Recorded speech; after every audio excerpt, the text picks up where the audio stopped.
Hey guys, Attorney Walter Knott, Disability Resolution PA. Let's get right to it. I want to go into specifically this thing called the SSI marriage penalty rule. It's where two SSI people, so you got SSI husband, SSI wife, they get married.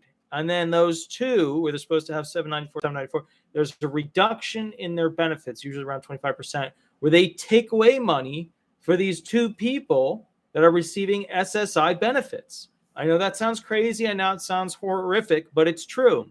If you have a male SSI and a female SSI and they get married, then at that point they do what's considered a marriage reduction of benefits, or howdy cold snap, a marriage penalty for supplemental security income. Here is why it's pretty unethical.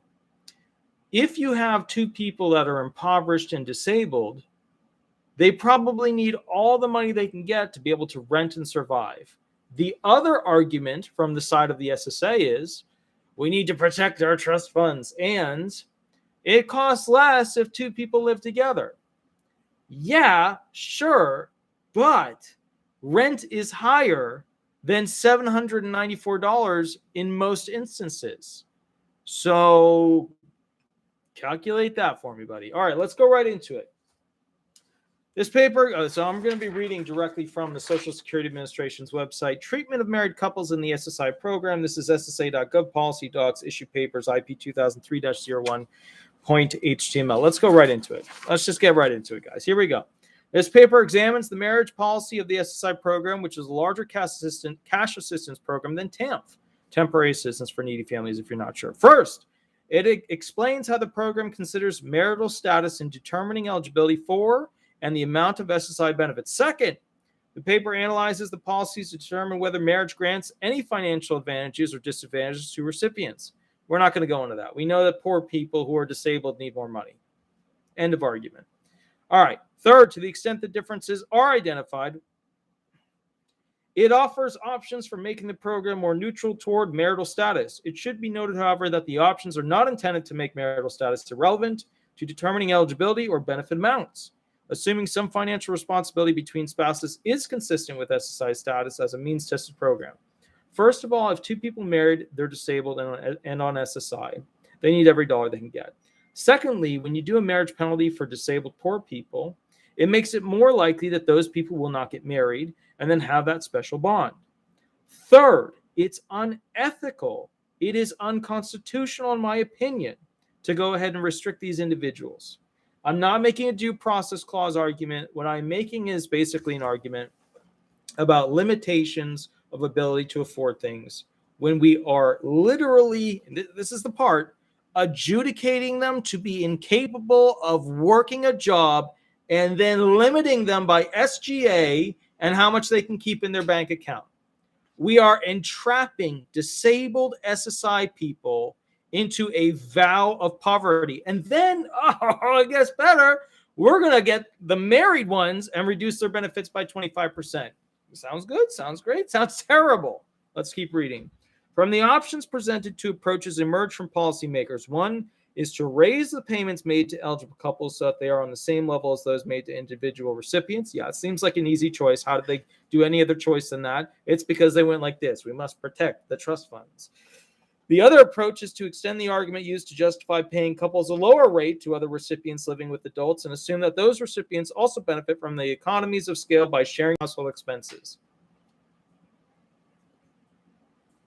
The average person on an SSI gets $586. The maximum is $794. Neither of those pays for rent anymore. Marital status in SSI. The Social Security Act defines the rules for determining marital relationship for SSI recipients. Now, this is the important part. This is the rule. Hey, peekaboo. Howdy, howdy. Arlene, Ratuno, me, howdy. Oh, me. That's cool. That's a good name there. All right, so here we go. Appropriate state laws applied in determining. Wait. Let's go back. This is the important part. This next sentence is the most important part.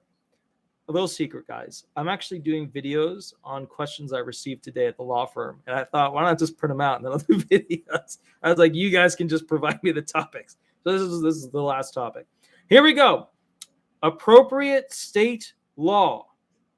is applied. It's not the Fed's job. It is not the federal government to decide whether or not you are married. The state government decides whether or not you are married.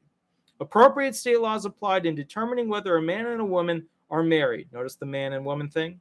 Except that if a man and a woman have been considered as husband and wife for purposes of Social Security benefits, they are also considered married for purposes of SSI. Like, your spousal benefits and stuff like that. There might be states where, you can do a common law marriage. There might be a thing where you hold yourself out as married. There's other things that they can tap into. The act also requires that if a man and a woman are found to be holding out, that is, presenting themselves to the community as husband and wife, they should be considered married for purposes of the SSI program. An example of such a relationship is one in which the couple are not legally married but consider themselves as being in a common law marriage. I should have just read this instead of giving you the intro. If a member of the couple denies holding out but evidence exists to the contrary, both individuals must complete a questionnaire gathering information about bills, mail, and housing arrangements. Some advocates regard this procedure as administratively burdensome and as infringing on personal privacy. No shit. No shit. You have a right to legal privacy, and now they're overstepping, government overstepping their bounds to decide as the federal government whether or not you're married. Do you like her a lot? Does she like you a little? They're going to decide for you. Yeah. Okay, good. That's good. Some advocates regard this procedure, blah, blah. All right, we read it. Next thing. All right, so here we go. Such concerns have resulted in recommendations to eliminate the concept of holding out and to treat as spouses only those individuals who are legally married. That makes sense, seeing how the state dictates that.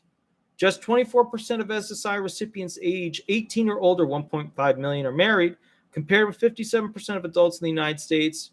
Approximately 38% of married recipients are members of eligible couples. Both spouses are entitled to SSI, and the rest of ineligible spouses. The proportion of eligible couples has remained relatively steady over the past quarter century. All right. Now, something that is not going to be in a lot of these writings, that I didn't even know existed, is this. When somebody's on SSI, and I didn't realize this because I never thought of it this way, but it's very, very important to think of this. That is a vow of poverty, and it's also nearly impossible for most people on SSI to date other people. Think about that. Do they have the money to go on dates? No, unless they don't cost anything, in which case the dates might get a little bit meh over a period of time. Netflix is good, I agree, but Next thing, if they're on SSI, can they afford proper transportation? Usually not. Usually they have to use public transportation. It's hard to date somebody with that. If they're on SSI, are they able to start a future planning with financials to put together money to do something with your special somebody so you can together create a solution for your future so you don't have to work as hard and this and that? No, none of that happens with SSI. That's not it. So what's the problem? The problem is we have disabled SSI person 1, disabled SSI person 2, and they're not going to get married. Now, if they already are married, you have to first check, is my state a common law marriage state? If it's not, then the state defines whether or not you're married. Then they do their holding out analysis. If they have evidence of you on Facebook hanging out with each other, having a good time, then you fill out a questionnaire as to how much you basically hate each other and don't want to interact with each other and not pay bills together, etc. And that's how they define, essentially, if you are still married. Even though the true definition, as they state, is appropriate state law. But they're going to do a questionnaire to see how much you really like this other person, all over reducing 25% of your benefits. I don't know a lot of people that remain married that both go on SSI. I know a lot of people that have to get a divorce, and it's usually not because of the reduction. It's usually because they get at each other's throats because they have no money. Not a good situation. All right, guys. So basically, what's the way to get out of this? If you have a common law state, you have to go ahead and show that you have separation. If you have an actual marriage state where, you go through the regular marriage licensing, spiel, then at that point, you have to show that you've gotten a divorce. And then it would be helpful if you also don't post stuff on Facebook, but you show that you're not holding out, that you have separated at that point. All right. So anyways, guys, I will catch you a little bit later. On a scale of 1 to 10, how much do you like this person? I'll give it a 2. I'll give it a 2. On a scale of 1 to 10, how much do you want to share bills with this person? I give it a 1. I give it a 1. On a scale of 1 to 10, how much do you want to live with this person? I give it a 0. It's, come on, you know what I mean? It's government overstepping their bounds. That's just what it is. Anyways, guys, I'll catch you a little bit later. Have a wonderful, wonderful night. Thank you for those who joined me in the first 2 videos. Thank you for those individuals. It was actually the same 3 people at the first video and second video who donated. Thank you so much for donating. I really appreciate it. I will be doing more videos over the next couple of days. I'll be catching you later. And if you guys like those New Jersey videos, we have some of those coming out in the not too distant future as well. I'll catch you later. Have a wonderful day. Bye-bye.